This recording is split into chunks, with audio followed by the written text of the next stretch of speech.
أعوذ بالله من الشيطان الرجيم بسم الله الرحمن الرحيم أفمن كان على بينة من ربه كمن زين له سوء عمله واتبعوا أهواءهم. கண்ணியத்திற்குரிய அல்லாஹ்வின் அடியார்களே, சூரா முஹம்மதினுடைய 14 மற்றும் 15வது வசனத்தின் தர்ஜுமாவை நேற்றைய தினம் நாம் பார்த்தோம். இதில் அல்லாஹு தாலா 2 விஷயங்களை பற்றி பேசுகின்றான். ஒன்று, சொர்க்கவாசிகள் சொர்க்கத்தினுடைய தன்மைகள், அதே போன்று நரகவாதிகள் நரகத்தினுடைய தன்மைகள். இது ஒரு விஷயமாகவும், இரண்டாவது விஷயம் அல்லாஹு தாலா பேசக்கூடிய ஒன்று, பொதுவாகவே மனிதர்கள் இந்த உலகத்தில் நீ பெரியவனா நான் பெரியவனா, நீயும் நானும் சமமாவோமா, உன்னுடைய கெப்பாசிட்டி என்னுடைய கெப்பாசிட்டி என்று ஒவ்வொரு மனிதர்களும் அவரவர்களுடைய பொருளாதாரத்தை வைத்து, அவரவர்களுடைய ஸ்டேட்டஸ்களை வைத்து, அவரவர்களுடைய மற்ற விஷயம் சாதி, அந்த குடும்பவியல், அவரவர்களுடைய குலத்தின் அடிப்படையில் இப்படி மனிதர்கள் ஏற்றத்தாழ்வு பார்ப்பதை நாம் பார்க்க முடியும்.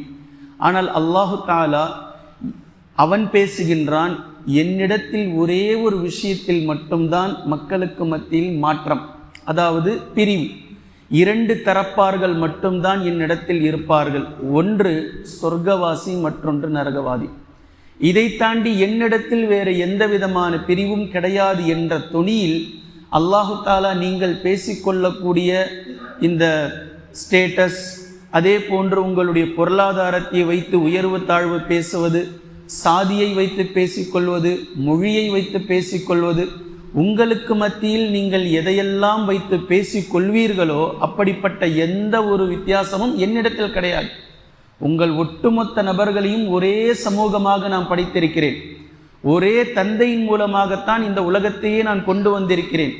நீங்களாக ஒன்றை வைத்து நீ சிறந்தவனா நான் சிறந்தவனா என்று இந்த உலகத்தினுடைய அடிப்படையில் நீங்கள் பேசிக்கொள்கிறீர்கள். ஆனால் அல்லாஹ்விடத்தில் யார் சிறந்தவர்களாக இருப்போம், எதை வைத்து சிறந்தவர்களாக இருப்போம் என்பதை அல்லாஹு தஆலா ஈமானையும் தக்வாவையும் தவக்குலையும் நாளை மறுமை நாளையில் அல்லாஹ்விடத்தில் உயர்ந்தவர்களாக யார் இருப்பார்கள், யார் சொர்க்கவாசி யார் நரகவாதி என்பதை வைத்துத்தான் அல்லாஹு தஆலா பேசுகின்றான். அந்த துணியில்தான் இந்த இடத்திலும் அல்லாஹ் கேட்கின்றான், சரியான அல்லாஹ் இறக்கிய வேதத்தின் மீது, தெளிவான வேதத்தின் மீது இருப்பவரும், தனது மனோ இச்சையை பின்பற்றி தான் செய்யக்கூடிய கெட்ட செயல்கள் தனக்கு சரி என்று அலங்கரிக்கப்பட்டு அதுதான் சரியானது என்ற நிலையில் இருப்பாரே, இவரும் சமமாவார்களா என்று அல்லாஹு தஆலா கேட்கின்றார். அதாவது நாளை மறுமை நாளையில் எந்த வித்தியாசமும் எனக்கு கிடையாது. உலகத்தில் அவர் பெரிய வெள்ளையாக இருக்கட்டும், பணக்காரராக இருக்கட்டும், ஸ்டேட்டஸில் பெரிய நபராக இருக்கட்டும், புகழ்ச்சி புகழோடு வாழ்ந்தவராக இருக்கட்டும், அல்லது அவருடைய கோட்பாடுகளில் அவருடைய குலம் கோத்திரத்தால் அவர் பெரிய நபராக இருக்கட்டும், அதை பற்றிலாம் எனக்கு எந்த கவலையும் கிடையாது. என்னிடத்தில் நான் எந்த அடிப்படையில் வாழ சொன்னேனோ அந்த அடிப்படையில் வாழ்ந்து எனது மன்னிப்புக்கும் எனது பொருத்தத்திற்கும் நான் அவருக்கு அன்பளிப்பாக தர இருக்கின்ற சொர்க்கத்திற்கு தகுதியானவராக என்னிடத்தில் வந்தாரா அல்லது தகுதியற்றவராக என்னை விட்டு தூரமாக்கப்பட்டாரா, இவ்வளோதான். இந்த 2 வைத்து மட்டும்தான் நான் அவரை பார்ப்பேன் என்ற துணியில் அல்லாஹு தாலா மிக தெளிவாக அதைத்தான் இங்கு கேள்வி எழுப்புகின்றான். தெளிவான சான்றின் மீது இருப்பவரும், தனது ரப்பின் புறத்திலிருந்து வந்த தெளிவான சான்றின் மீது இருப்பவரும், தனது மனோ இச்சையை பின்பற்றி கொண்டு தான் செய்யக்கூடிய கெட்ட செயல்கள் தனக்கே அழகாக்கப்பட்டு அதன் மீது பாவத்தில் இருப்பவரும் சமமாவார்களா என்று அல்லாஹு தஆலா 14வது வசனத்தில் கேட்டுவிட்டு, பின்பு இறையச்சவாதிகளுக்கென்று வாக்களிக்கப்பட்டிருக்கக்கூடிய சொர்க்கத்தின் அமைப்பாவது, அதனுடைய தன்மை, நாம் எப்படிப்பட்ட சொர்க்கத்தை வைத்திருக்கிறோம் என்று அல்லாஹு தஆலா பேசுகின்றான். ஒரே வசனத்தில் 6 சிறப்புகளை அல்லாஹ் பேசுகின்றான். ஃபீஹா அன்ஹாரும் மின் மாஇன் கைரி ஆசின், மாற்றமடையாத ஆறுகள் அந்த சொர்க்கத்திலே அவர்களுக்கு இருக்கிறது. இப்னு அப்பாஸ் ரலியல்லாஹு அன்ஹு அவர்கள் இந்த கைரி ஆசின் என்ற இந்த வார்த்தைக்கு அவர்களும், இப்னு அப்பாஸ் ரலியல்லாஹு அன்ஹு அவர்களும், ஹசன் ரலியல்லாஹு அன்ஹு அவர்களும், கத்தாதா ரஹிமஹுல்லா அவர்களும் மாற்றமடையாத என்ற இந்த வார்த்தையை பொருளாக கொடுத்தார்கள். அதே போன்று இமாம் லஹாக் ரஹிமஹுல்லா அவர்களும் அத்தா உல் ஹுர்ராசானி ரஹிமஹுல்லா அவர்களும் துர்நாற்றம் வீசாத என்ற பொருளை கைரி ஆசின் என்ற வார்த்தைக்கு கொடுத்தார்கள். அதே போன்று அரபியில் அசினல் மா என்ற ஒரு வார்த்தை சொல்லப்படும். மனம் மாறாத என்ற தண்ணீருக்கு அசினல் மா என்ற வார்த்தையை அரபியில் புழங்குவார்கள். அதைத்தான் அல்லாஹும் இந்த இடத்தில் கைரி ஆசின், மனம் மாறாதது, துர்நாற்றம் வீசாதது, அந்த நீர் தன் நிலையில் இருந்து வேறு ஒரு கெட்ட நிலைக்கு மாறாதது, அப்படிப்பட்ட ஆறை அல்லாஹு தஆலா சொர்க்கவாசிகளுக்கு சொர்க்கத்தில் வைத்திருக்கிறான். மேலும் அன்ஹாரும் மின் லபனில் லம் யதகய்யர் தஅமுஹு, தனது சுவை மாறாத பாலாறை அல்லாஹு தஆலா வைத்திருக்கின்றான். நமக்கு தெரியும், தூய பால் ஒரு நாள் 2 நாள் அதிகபட்சமாக, அது ஃப்ரிட்ஜில் வச்சாலும் கெட்டு போகும், ஃப்ரிட்ஜில் வைக்காட்டியும் கெட்டு போகும். பாலுடைய தன்மையே மாற்றம் அடைவது தான். ஆனால் அல்லாஹ் இங்கு பேசுகின்றான், மாற்றம் அடையாத பாலாறுகள் அங்கு இருக்கின்றது. அது தெரிஞ்சு போகாது, பாலாக இருக்கும். அல்லாஹ்வின் தூதர் ஸல்லல்லாஹு அலைஹி வஸல்லம் அவர்கள் சொர்க்கத்தை பற்றிய சொல்லிய ஹதீஸ்களில் இந்த பாலாறுக்கான விளக்கத்தை பற்றி சொல்லும்போது, அது நீங்கள் காணுகின்ற மாட்டினுடைய மடுவிலிருந்து கறக்கப்பட்ட பால் அல்ல என்று அல்லாஹ்வின் தூதர் ஸல்லல்லாஹு அலைஹி வஸல்லம் அவர்கள் கூறினார்கள். அல்லாஹ் உருவாக்கிய பால். அதே போன்று அன்ஹாரும் மின் ஹம்ரில் லஸ்ஸத்தில் லிஷாரிபீன், பருகுபவர்களுக்கு இன்பமூட்டக்கூடிய மது ஆறுகளும் அங்கு இருக்கின்றது. அதே போன்று இதையும் அல்லாஹ்வின் தூதர் ஸல்லல்லாஹு அலைஹி வஸல்லம் அவர்கள் கூறினார்கள், மக்களால் பழங்களை புளிக்க வைக்கப்பட்டு சில நாட்கள் புதைக்கப்பட்டு பின்பு அதிலே அந்த போதை ஏற்றப்பட்டு இருக்கின்ற அந்த மதுபானம் அல்ல என்றும் அல்லாஹ்வின் தூதர் ஸல்லல்லாஹு அலைஹி வஸல்லம் அவர்கள் கூறினார்கள். வஅன்ஹாரும் மின் அஸலின் முஸஃபா, மேலும் சுவை மாறாத சுவையான தேனாறுகளும் சொர்க்கத்திலே இருக்கிறது என்று சொல்லக்கூடிய இந்த 4 சிறப்புகளையும் நம்மால் பார்க்க முடிகின்றது. அப்துல்லா இப்னு அம்ர் ரலியல்லாஹு அன்ஹு அவர்கள் அறிவித்தார்கள், இந்த ஆறுகள் எல்லாம் கஸ்தூரி மலையில் இருந்த சொர்க்கத்தில் உருவாகி ஓடக்கூடியதாக இருக்கும் என்று அல்லாஹ்வின் தூதர் ஸல்லல்லாஹு அலைஹி வஸல்லம் அவர்கள் சொன்னார்கள். இந்த ஹதீஸை முஸன்னஃப் இப்னு அபி ஷைபாவிலும் முஸன்னஃப் அப்துர் ரஸாக்கிலும் தஃப்சீர் இப்னு அபி ஹாத்தமிலும் நீங்கள் காணலாம். இதே போன்று ஏற்கனவே சூரத்துர் ரஹ்மானையும் சூரத்துல் வாக்கிஆவையும் நாம் கடந்து வந்திருக்கிறோம். சூரத்துர் ரஹ்மானில் இருக்கக்கூடிய 3வது ருக்கூவில் இறையச்சவாதிகளுக்கு 2 சொர்க்கங்கள் இருக்கிறது என்று ஒவ்வொரு வார்த்தையாக ஒவ்வொரு வாக்கியமாக நாம் கண்டோம். அதையும் இன்ஷா அல்லாஹ் நினைவில் வைத்துக் கொள்ளுங்கள். மேலும் சூரத்துல் வாக்கிஆவினுடைய தஃப்சீரை நாம் பார்க்கும்போது, சூரத்துல் வாக்கிஆவினுடைய துவக்கத்திலேயே அல்லாஹு தஆலா வகுந்தும் அஸ்வாஜன் ஸலாஸா, நாளை மறுமையில் அல்லாஹு தஆலா உங்களை 3 குழுக்களாக பிரிப்பான். இந்த 3 குழுக்களில் 3வது குழு நரகவாதிகள். அந்த நரகவாதிகளை அல்லாஹு தஆலா இடப்பக்கத்தார்கள் என்று சொல்கின்றான். முதல் 2 குழு அல்லாஹ்விடத்தில் ஒன்று நெருக்கமானவர்கள், வஸ்ஸாபிகூன் அஸ்ஸாபிகூன் உலாஇகல் முகர்ரபூன், அவர்கள்தான் அல்லாஹ்விற்கு நெருக்கமானவர்கள்.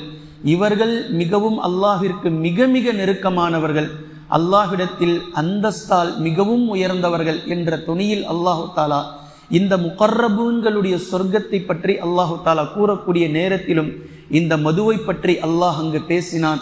ஹூருன் ஈன்களை பற்றி அல்லாஹ் பேசினான். பறவை இறைச்சிகளை பற்றி அல்லாஹ் பேசினான். கனிவர்க்கங்களை பற்றி, வாழை தோப்புகள், வாழைப்பழம் குலையாக வந்து தொங்கும் என்பதையும் அல்லாஹு தஆலா அந்த இடங்களெல்லாம் பேசினான் என்பதை இன்ஷா அல்லாஹ் நீங்கள் நினைத்து பார்த்து கொள்ளுங்கள். லா யுஸத்தஊன அன்ஹா வலா யுன்ஸிஃபூன், சொர்க்கத்தினுடைய மதுவால் ஒருவருக்கு தலைவலியோ ஒருவர் புத்தி பேதலித்து உளரமாட்டார் என்ற வாக்கியத்தையும் வசனத்தையும் நாம் குர்ஆனில் இருந்தே பெற்றோம்.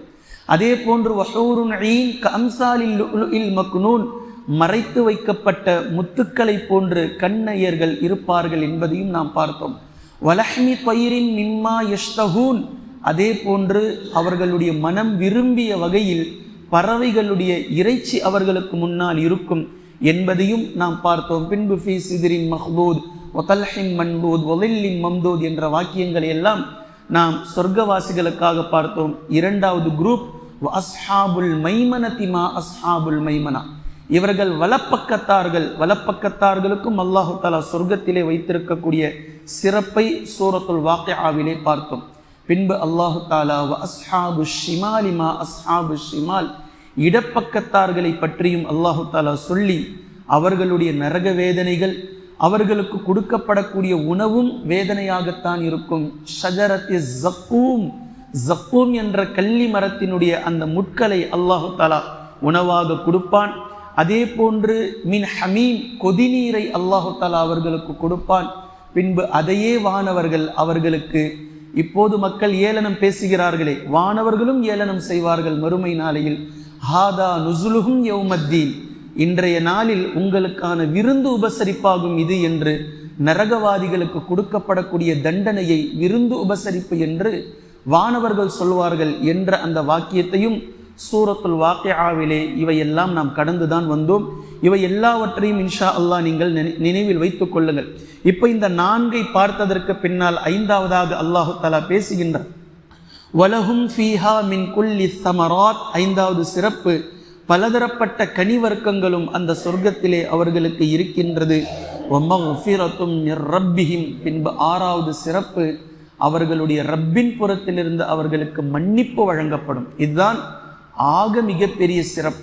அல்லாஹு தஆலா சூரா ஆலு இம்ரானில் பேசக்கூடிய நேரத்தில் வசாரிஉ இலா மக்ஃபிரத்தின் மிர் ரப்பிக்கும் வ ஜன்னா, சொர்க்கம் இங்க 2வதா போயிடுச்சு. மன்னிப்பை அல்லாஹு தஆலா முதன்மையாக்குகின்றான். அல்லாஹ்வினுடைய மன்னிப்பின் பக்கம் நீங்கள் விரைந்து செல்லுங்கள். அதுதான் ரொம்ப முக்கியம். அல்லாஹ் உங்களை மன்னித்து விட்டால் வேறு யாருடைய விஷயமும் அங்கே தேவைப்படாது, வேற யாருடைய பரிந்துரையும் அங்கே தேவையில்லை. அல்லாஹ் மன்னிக்கணும். வசாரிஉ இலா மக்ஃபிரத்தின் மிர் ரப்பிக்கும், உங்கள் ரப்பின் புறத்திலிருந்து உங்களுக்கு கிடைக்கப் பெறுகின்ற மன்னிப்பின் பக்கம் நீங்கள் விரைந்து செல்லுங்கள். 2வது வ ஜன்னத்தின் அர்துஹஸ் ஸமாவாத், வானம் பூமியை விடவும் அடர்த்தியாக விசாலமாக இருக்கக்கூடிய சொர்க்கத்தின் பக்கம் நீங்கள் விரைந்து செல்லுங்கள் என்று அல்லாஹு தஆலா பேசக்கூடிய வசனத்தை நாம் பார்க்கிறோம். அதைத்தான் அல்லாஹ் இங்கும் வமக்ஃபிரத்தும் மிர் ரப்பிஹிம், அவர்களுடைய ரப்பின் புறத்திலிருந்து அவர்களுக்கு மன்னிப்பு வழங்கப்படும். பின்பு அல்லாஹ் மீண்டும் பேசுகின்றான். கமன் ஹுவ ஹாலிதுன் ஃபின்னார், நரகத்திலே எவர் நிரந்தரமாக நுழைவிக்கப்பட்டு விட்டாரோ, நுழைந்து விட்டாரோ. மேலும் வசுகு மாஅன் ஹமீமன் ஃபகத்தஅ அம்ஆஉஹும், அவர்களுடைய குடல்கள் துண்டு துண்டுகளாக ஆக்கப்படும் அளவிற்கு கொதிநீர் ஒருவருக்கு நரகத்தில் புகட்டப்படுமே. இவரும் சொர்க்கத்திலே நுழைந்தாரே, இவரும் சமமாவார்களா? ஒருபோதும் சமமாக மாட்டார்கள். அல்லாஹ்வின் புறத்தில் ஒருபோதும் இவர்கள் சமமாக மாட்டார்கள். சொர்க்கவாதிகளுக்கும் நரகவாதிகளுக்கும் ஒரே மாதிரியான சான்ஸ் அல்லாஹ்வின் புறத்திலிருந்து வழங்கப்பட்டது. ஒரே மாதிரியான வாழ்க்கை அல்லாஹ்வின் புறத்திலிருந்து வழங்கப்பட்டது. ஒரே மாதிரியான கால அவகாசம் அவர்களுக்கு வழங்கப்பட்டது.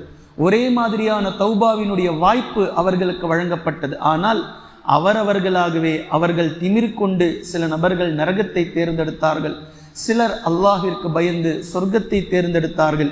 பின்பு தேர்ந்தெடுத்ததற்கு பின்னால், அல்லாஹ்வின் பக்கம் மன்னிப்பை பெற்றதற்கு பின்னால், அல்லாஹ்வினால் சொர்க்கத்தை பெற்றதற்கு பின்னால் இவர்கள் சமமாக மாட்டார்கள் என்று அல்லாஹு தஆலா 14, 15வது வசனத்தில் அல்லாஹ் சொல்லி முடிப்பதை நாம் பார்க்கிறோம். பின்பு 16வது வசனம் முதல் இன்ஷா அல்லாஹ் அல்லாஹு தஆலா மீண்டும் சில வாக்கியங்களை, சில விஷயங்களை, முக்கியமான சில விஷயங்களை பேசுகின்றான். அங்கிருந்து இன்ஷா அல்லாஹ் தொடர்ந்து நாம் பார்க்கலாம். குர்ஆனையும் ஹதீஸையும் தெளிவாக விளங்கக்கூடிய நன்மக்களாகவும் அதை நடைமுறைப்படுத்தக்கூடிய மக்களாகவும் அல்லாஹ் நம்மை ஆக்குவானாக. சுப்ஹானக அல்லாஹும்ம பிஹம்திக அஷ்ஹது அல்லா இலாஹ இல்லா அன்த அஸ்தக்ஃபிருக வ அத்தூபு இலைக்.